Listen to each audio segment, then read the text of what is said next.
আসসালামু আলাইকুম বন্ধুরা, কেমন আছেন? আশা করি ভালো আছেন। আজকে আমরা জানবো আত্মীয়তার সম্পর্ক নষ্ট করা কবিরা গুনাহ। চলুন ভিডিওটি দেখে আসি। আত্মীয়তার সম্পর্ক ছিন্ন করা কিংবা নিকট আত্মীয়দের পরিত্যাগ করা মারাত্মক অপরাধ। এটি কবিরা গুনাহ সমূহের মধ্যে অন্যতম। এই কারণেই মহান আল্লাহ তাআলা আত্মীয় সম্পর্ক ছিন্নকারীকে অভিশাপ দিয়েছেন। আল্লাহ তাআলা বলেন, ক্ষমতা পেলে সম্ভবত তোমরা পৃথিবীতে কলহ সৃষ্টি করবে এবং আত্মীয়তার বন্ধন ছিন্ন করবে। এদের প্রতি আল্লাহ অভিশাপ দেন, এমনকি এরপর তাদের অধীর ও দৃষ্টি শক্তিহীন করে দেন। সূরা মুহাম্মদ আয়াত 22 থেকে 23। আত্মীয়তার সম্পর্ক ছিন্ন করা সম্পর্কে রাসূলুল্লাহ সাল্লাল্লাহু আলাইহি সাল্লাম তার উম্মতকে সতর্ক করেছেন। এমনকি তিনি ঘোষণা করেন, হযরত জুবাইর ইবনে মুতাইম রাদিয়াল্লাহু আনহু বর্ণনা করেছেন, রাসূলুল্লাহ সাল্লাল্লাহু আলাইহি সাল্লাম বলেছেন, আত্মীয়তার সম্পর্ক ছিন্নকারী জান্নাতে প্রবেশ করবে না। বুখারী ও মুসলিম। রাসূলুল্লাহ সাল্লাল্লাহু আলাইহি সাল্লাম ঘোষণা করেছেন, যে ব্যক্তি আল্লাহকে ও পরকালে বিশ্বাস করে সে যেন তার আত্মীয়তার সম্পর্ক বজায় রাখে। বুখারী। আত্মীয়তা এই বন্ধন আল্লাহ আদালতের অভিযোগে পেশ করার বিষয়টিও হাদিসে পাকে এভাবে উঠে এসেছে।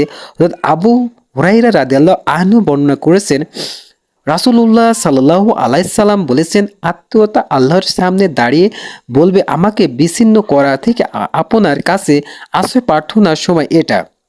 আল্লাহ বলেন, হ্যাঁ, তবে তুমি কি এতে সন্তুষ্ট নও? সে যে তোমার সঙ্গে সম্পর্ক বজায় রাখবে আমি তার সঙ্গে সম্পর্ক বজায় রাখব, এবং যে তোমাকে ছিন্ন করবে আমি তার সঙ্গে সম্পর্ক ছিন্ন করব। তা শুনে আত্মীয়তা বলবে, অবশ্যই। তখন আল্লাহ বলবেন, তোমার জন্য এরূপই করা হবে। বুখারী ও মুসলিম। মহান আল্লাহ তাআলা মানুষকে আত্মীয়তার সম্পর্কে বজায় রাখার বিষয়ে তাকে ভয় করার কথা বলেছেন। এই বিষয়টি কুরআনুল কারিমে এভাবে এসেছে, হে মানব সমাজ, তোমরা তোমাদের পালনকর্তাকে ভয় করো, যিনি তোমাদেরকে এক ব্যক্তি থেকে সৃষ্টি করেছেন এবং যিনি তার থেকে তার সঙ্গিনীকে সৃষ্টি করেছেন আর বিস্তার করেছেন তাদের দুইজন থেকে অগণিত পুরুষ ও নারী।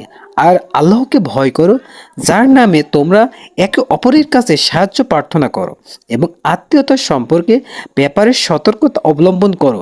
নিশ্চয় আল্লাহ তোমাদের ব্যাপারে সচেতন রয়েছেন। সূরা নিসা আয়াত 1। আত্মীয়তার সম্পর্ক বজায় রেখে আল্লাহর কাছে পুরস্কার পেতে এই হাদিসের উপর আমল খুবই জরুরি।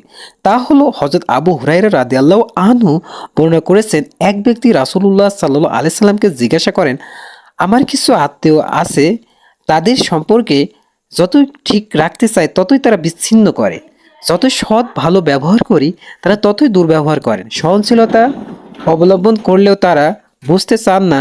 তখন রাসূলুল্লাহ সাল্লাল্লাহু আলাইহি সাল্লাম বলেন, যদি ব্যাপারে এমনই হয় যেমন তুমি বললে, তাহলে তুমি তাদের অতি কষ্টের মধ্যে নিক্ষেপ করলে, আর তুমি তাদের সঙ্গে যেভাবে ব্যবহার করছো তা যদি অব্যাহত রাখতে পারো তাহলে আল্লাহ সর্বদা তোমার সাহায্যকারী থাকবেন। মুসলিম হাদিস। আত্মীয়তার সম্পর্কে বজায় রাখার গুরুত্বপূর্ণ অনেক বেশি। হাদিসে পাকে প্রিয় নবী সাল্লাল্লাহু আলাইহি সাল্লাম এই সম্পর্কে বজায় রাখার রিজিক বৃদ্ধির উপায় হিসেবে উল্লেখ করেছেন। হাদিসে এসেছে, রাসূলুল্লাহ সাল্লাল্লাহু আলাইহি সাল্লাম বলেছেন, যে ব্যক্তি তার রিজিক প্রশস্ত হওয়া ও মৃত্যুর সময় পিছিয়ে দেওয়া কামনা করে তার উচিত এই আত্মীয়তার সম্পর্ক বজায় রাখা। বুখারী।